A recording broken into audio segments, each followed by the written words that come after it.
Baiklah. Dekat dah tak dekat. Kecoh. Matikan dia punca ni tau. Kejap lagi yang. Kali ni kita operation Arowana Super Red yang berusia 5 tahun.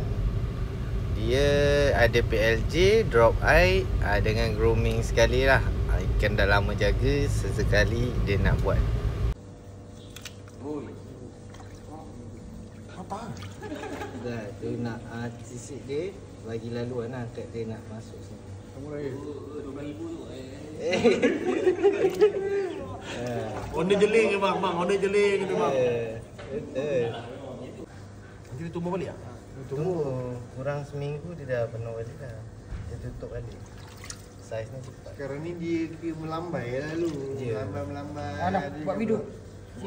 12,000 harga arwana dia. Dulu rasa pelik juga orang beli ikan mahal, tapi biasalah kadang orang yang macam ni diorang berjalan tengok suka, mesti diorang beli.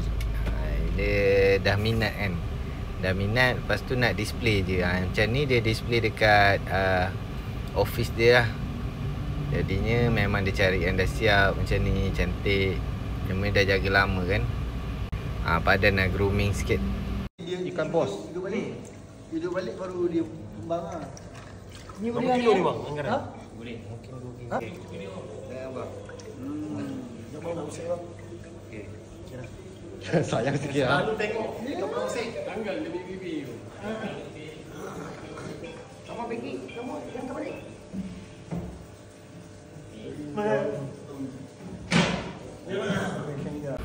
Jadi sebelumnya arwana dia macam ni lah. Elok je kan. Cumanya ada PLJ dengan drop eye lah yang ketara sikit. Jadi kita potong. Ni lah tempat dia. Tempat dia ada snooker.